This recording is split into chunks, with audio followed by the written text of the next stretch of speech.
Coming in at number 5, we have some very interesting play with a combination of 2 cards, one being Swimsuit Haruhi and Nagato, and the 2-1 Swings event.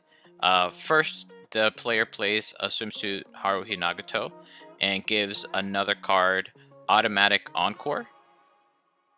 Then he pays 1 and plays the 2-1 Swings event, sacking a card that he gave Encore to, so it comes back in play. And then he then he puts into play from Waiting Room a level 0, and then salvages any 2 cards. So essentially paying 1 to +3. Pretty strong combination of cards. Coming in at number 4, we have an Idol Master presenting 3 lanes of combo, 2 B and SPs, and starts off his level 3 finisher turn with Icy Tail for 4, hits for 3, but his opponent cancels on 1. Then he trigger checks for soul damage.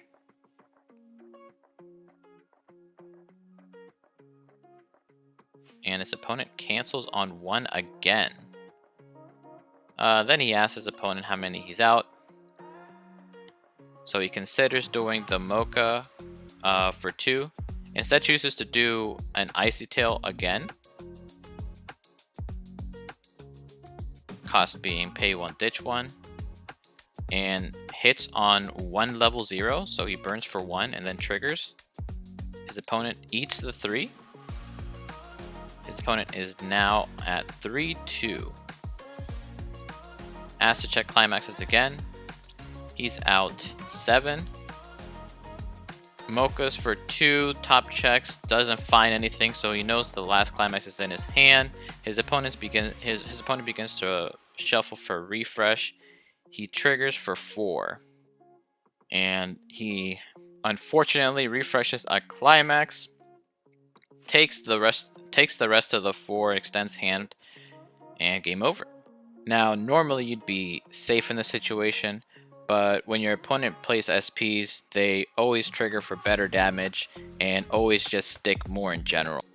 Coming in at number 3, we have some strong play from an Overlord player. Now, with set 2 coming out, it's good to know what you can and can't do against the matchup. If you're trying to level lock them here, it's good to know that they can just clock themselves from Waiting Room as long as they have the Vampire Bride. Now, what this player does is, with just 1 Demon Bride in his Waiting Room, clocks himself to draw 1 to level up, then clocks himself with the same 1 that he just leveled up on to draw another card, probably looking for the pieces or the climax to do the Eins combo early play, which will heal it off anyways. Now, the Overlord player ends up just comboing in 1 lane, but in theory, if he had the pieces to do the Eins combo in another lane, he could have clocked himself again to get another card that would just heal off on climax placement.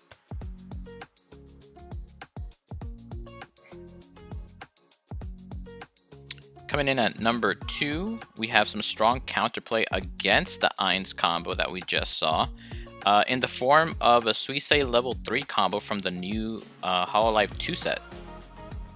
Now, the player will first take care of some things at the beginning of climax phase. He has a Brainstormer that can ditch, top check on the top of the deck, salvage equal to the level revealed.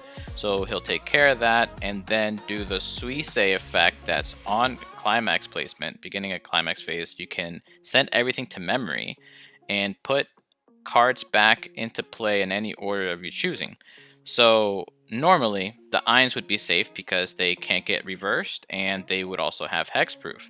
But because everything got sent into memory and brought back, they're treated as new cards and can now get reversed.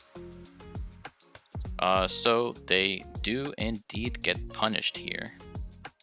Now the Overlord player ends up surviving despite the on attack burn 2 from the Suiseis. But the Hololive player still has some tricks up their sleeve and waits for them to attack into their Suisei. Now, the first one he just backs up to pay out a climax because he's about to refresh. So the point here is just basically increase the chances of canceling.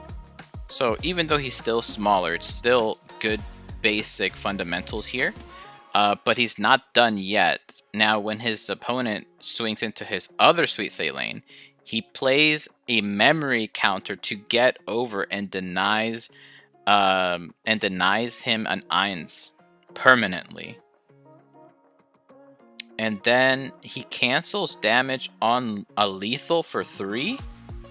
Well, needless to say that he goes on to win this match. But he definitely earned it. Coming in at number 1, I'm going to cheat a little bit, but I gotta give credit where credit is due.